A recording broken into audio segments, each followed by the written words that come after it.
नमस्कार दोस्तों, तूली the vlogger में आप सबका फिर से स्वागत है। दोस्तों आज की इस वीडियो में मैं आप लोगों को बताने वाली हूँ कि ईश्वर के दर्शन कैसे करें और अपनी इच्छा को, मनोकामना को कैसे ईश्वर के समक्ष रखें।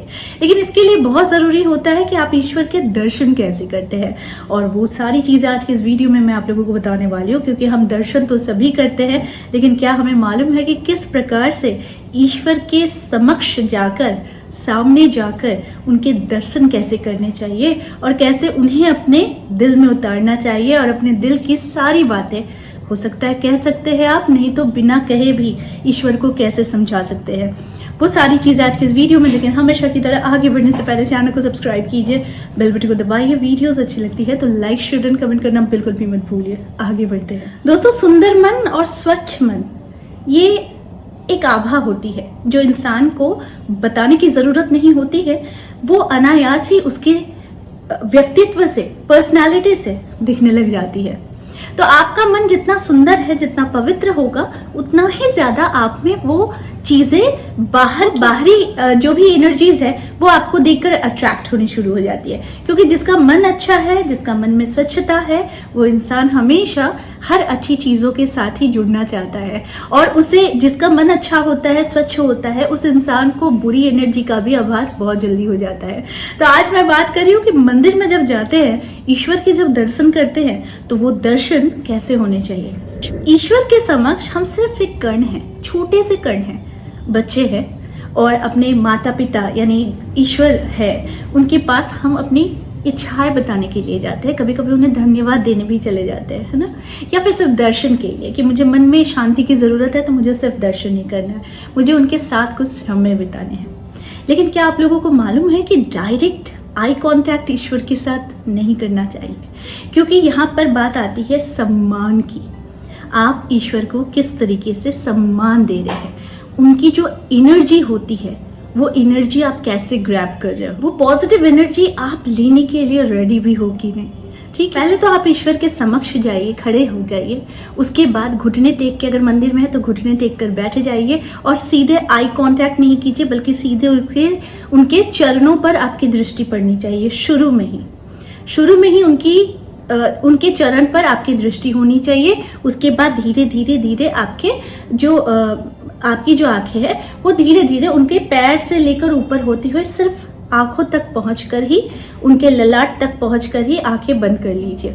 बंद करने के बाद आपको ईश्वर, जहां आपने दर्शन की, वो माँ हो सकती है, वो बाबा हो सकते हैं, आप जिस भी ईश्वर के दर्शन कर रहे हैं, उनको एक स्वरूप, झलक मात्र आपने देखा, और देखने के बाद आपने उन्हें आंखें बंद की और यहाँ पर आपने उन्हें थर्ड आई पर देखने की कोशिश की। एक बार में नहीं हुआ, फिर दोबारा आप उन्हें हल्के से फिर से देखिए, चरण से देखिए। चरण से देखते हुए उनके आंखें नेत्र में और फिर ललाट से होते हुए आंखें बंद कीजिए। करने के बाद आप ईश्वर को यहाँ पर स्मरण कीजिए, यहाँ पर थर्ड आई पर। ओके, थर्ड आई पर जब आप उन्हें स्मरण करते हैं तो उनकी एक छवि यहाँ पर आ जाती है। उसके बाद आप आंखें बंद करके ही शांति से आप अपने मन की इच्छाएं बता सकते हैं, आपकी जो भी विश है वो बता सकते हैं, धन्यवाद ज्ञापन दे सकते हैं, आपके जीवन में आ रही समस्याओं का समाधान मांग सकते हैं, आपके जीवन में आगे बढ़ने के लिए रास्ता मांग सकते हैं। आपके जीवन में कोई भी परिस्थिति आई है, वो शायद आपके विपरीत जा रही है, उसके लिए आप रास्ता मांग सकते हैं। लेकिन इसका रास्ता होता है आंखें बंद करके ईश्वर को स्मरण कीजिए, यहाँ पर देखने की कोशिश कीजिए। नहीं तो सिर्फ आप सोचिए ईश्वर यहाँ है, आप उनसे अपनी इच्छा कह रहे हैं, एक बालक के तौर पर, बालिका के तौर पर। ऐसे अगर आप ईश्वर को बुलाते हैं, स्मरण करते हैं, या फिर उनके आगे आप अपनी विश को कहते हैं, तो फिर आपकी विश जल्दी होने से कोई नहीं रोक सकता। समय मत गिनिएगा, ये छोड़ दीजिए ईश्वर पर, क्योंकि सही समय पर सही चीजें ईश्वर आपके समक्ष ला ही देगा। और उस समय शायद आप चौंक जाएंगे कि ये कैसे संभव है, ये कैसे हो गया, मैंने तो सिर्फ मांगा था, लेकिन ईश्वर ने सही समय पर, सही जगह पर मुझे वो चीजें दे दी। तो ये होता है, बहुत जल्दी काम करता है। और आपके ईश्वर के दर्शन के साथ आप अपने ईश्वर के आगे अपनी इच्छाओं को कैसे प्रकट करते हैं, किस भाव से प्रकट करते हैं, ये बहुत ज्यादा इम्पोर्टेंट होता है। साथ में आपके भाव बड़े स्वच्छ होने चाहिए, बहुत ही ज्यादा अच्छे होने चाहिए। कभी किसी के लिए ना बुरे चीजें सोच कर ना जाइए। अगर किसी ने आपके साथ बहुत ज़्यादा गलत भी कर दिया है तो फिर वहीं पर उससे समझ में आ जाएगा जब वो इंसान आपको खो देगा। तो उसके लिए आप आज से उसका रिजल्ट की डिमांड मत करो, क्योंकि सही समय पर सही रिजल्ट जो होता है वो ईश्वर उन्हें देंगे ही देंगे। अगर ये जन्म में ना सही तो इसके बाद के जन्म में वो देंगे ही देंगे, क्योंकि आपके जितने कर्म हैं वो सारे कैरी फॉरवर्ड हो रहे हैं। तो ये याद रखिए, जब भी हमारे जीवन में समस्याएं आती है या फिर कोई भी खुशहाली मौका आता है तो ये सारी चीज़ें जो आपके कर्म है, जो कैरी फॉरवर्ड होके आ रही है पिछले जन्म से, वो सारी चीज़ों का लेखा जोखा आप इस जन्म में भी भरते हैं। तो कोशिश कीजिएगा इस जन्म के जितने कार्य हैं वो सारे अच्छे हो, सारे अच्छे हो, क्योंकि ताकि आपके जाने के बाद आपका कर्म रह जाता है, वो कैरी फॉरवर्ड होता है, तो फिर इसके बाद के जन्म में भी वो कैरी फॉरवर्ड ही होगा। ठीक है, तो इस तरीके से अपने जीवन को अगर आप तालमेल बिठाकर अच्छे से चलते हैं, अब तक बहुत बिगड़ी हुई थी, आपको मालूम नहीं था क्या करना है क्या नहीं करना है, तो आज से ही सही, अभी से ही सही, लेकिन अब से तालमेल बिठाने की कोशिश कीजिए।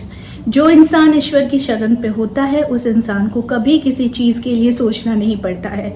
आने वाली समस्या या फिर हो रही समस्याओं का समाधान भी ईश्वर ही देते हैं, लेकिन वो सही समय पर। इसीलिए समय की अपेक्षा ना करें, आप अपने कर्म को कीजिए, तालमेल बिठाइए, अपने चीज़ों को बिल्कुल बैलेंस्ड करके चलने की कोशिश कीजिए। ऊपर नीचे तो होती ही रहती है, लेकिन याद रखिए आप अगर सही रहेंगे, सटीक रहेंगे तो आपके जीवन में कोई भी बाधा विपत्ति आ नहीं सकेगी, और अगर आती है तो आपको हिला नहीं सकेगी। ठीक है, तो आई होप आज का वीडियो आप लोगों को अच्छा लगा होगा। इस तरह के वीडियोस मैं आप लोगों तक लाते रहूंगी। आज के लिए बस इतना ही, फिर मिलेंगे एक नए टॉपिक के साथ। तब तक के लिए आप सबको मेरा प्यार भरा नमस्कार।